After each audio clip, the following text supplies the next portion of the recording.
एक लक्षात तुम्ही घ्या की वैष्णवी आत्महत्येच्या या प्रकरणात जो काही हुंडाबळीचा गुन्हा दाखल झालेला आहे त्याच्यामध्ये तिचं 9 महिन्याचं लहान लेकरू आहे.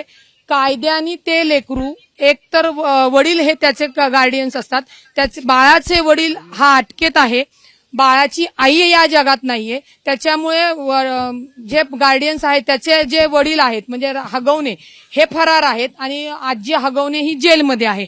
त्याच्यामुळे वैष्णवीचे जे वडील आहेत त्यांच्याकडे कायदेशीरपणे बाळ सुपूर्द करता येतं. एक सामाजिक आणि संवेदनशील घटना म्हणून पोलीस याच्यामध्ये मुलाचा ताबा घेऊन ना मामा काका यांच्याकडे देऊ शकत नाही. हगवण्यांना कोणतंही पाठबळ नाही हे स्वतः पालकमंत्री अजितदादांनी सांगितलेलं आहे. लग्न समारंभामध्ये नेत्यांना बोलवणे, निमंत्रित करणे, प्रत्येक जण बोलवतात आणि परंतु पुढे त्यांच्या वैवाहिक जीवनामध्ये काय अडचणी होतात या खरं कुठल्या नेत्यांवर किंवा आलेल्या पाहुण्यांवर लागू शकत नाही. माझी मीडियाला विनंती आहे की माहितीपूर्वक माहिती घेऊन आपण माहिती प्रसारित करावी, कारण का नाहक की एक हुंडाबळी झालाय आणि त्या व्यक्तीला राजकीय पाठबळे अशा ज्या काही बातम्या गेल्या या फार त्रासदायक होत्या. पण 16 तारखेला घटना घडली त्यानंतर सातत्यानं राष्ट्रवादी काँग्रेसचा पदाधिकारी असं म्हटलं जातं आणि आज त्याच्यावर बडतर्फीचा पक्षानं आदेश काढला. इतके दिवस याच्यावर काल जेव्हा हा जो गुन्हा दाखल झाला, मला वाटतं मीडियाने कालपासून या बातम्या सुरू केल्या.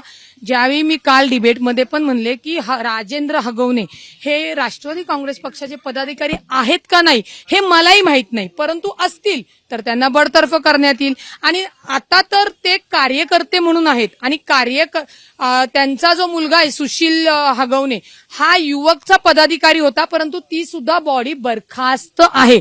परंतु राजेंद्र हगवणे आणि सुशील हगवणे हे जे पक्षाचे कार्यकर्ते म्हणून आहेत त्या कार्यकर्त्यातनं सुद्धा त्यांची हकलपट्टी करण्यात बडतर्फ नाही, हकलपट्टी करण्यात आलेली आहे.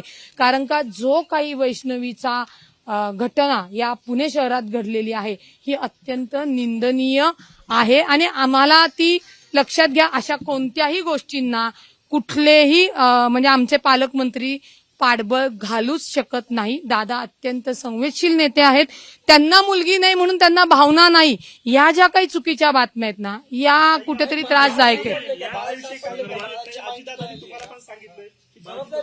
नाही, एक लक्षात घ्या, आता हा कायदेशीर भाग झाला.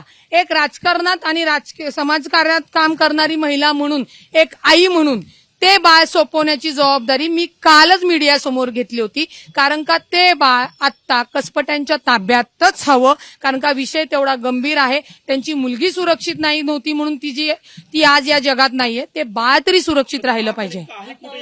ज्या हगवण्यांच्या नातेवाईकांकडे असेल तिथनं आम्ही ते बाळ कसपटे दादांकडे सुपूर्द करणार आहे. हो, पण आता त्याच्यातनं नाही, आम्हाला माहिती जरी नसलं तर आम्ही शोध घेऊ शकतो ना.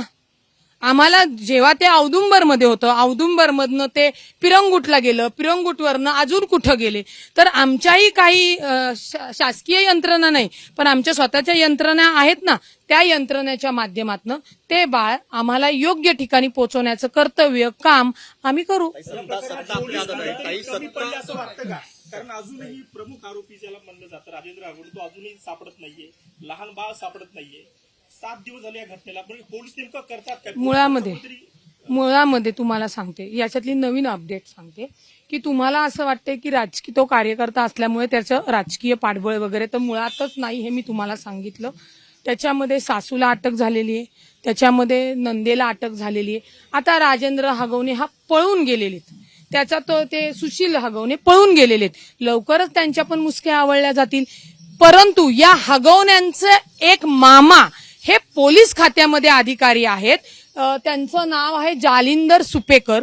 मग त्याच्या ह्याच्यातनं जर काही ही विशिष्ट सवलत देण्यात येत असेल तर त्याची चौकशी करून त्या पोलिसांवर सुद्धा कारवाई करण्यात येईल. ही माहिती आम्ही काल नंतर न घेतलेली आहे. तोपर्यंत जालिंदर सुपेकर हगवण्यांचे मामा आहेत हे आम्हाला कसं कळणार आहे हे तुम्ही लक्षात घेतलं पाहिजे. राजकारण्यांचा ह्याच्याशी पाठबळ देण्याचा प्रश्नच येत नाही. त्यांच्यावर कठोर कारवाई होऊन या दोघांच्या मुसक्या आवळल्या जातील. देश विदेशातील प्रत्येक घडामोडींचे लाईव्ह अपडेट मिळवण्यासाठी आता साम टीव्हीच्या सर्व सोशल मीडिया प्लॅटफॉर्मला लाईक, फॉलो आणि सबस्क्राईब करा. तसंच सर्व नोटिफिकेशनसाठी बेल आयकॉन प्रेस करायला विसरू नका.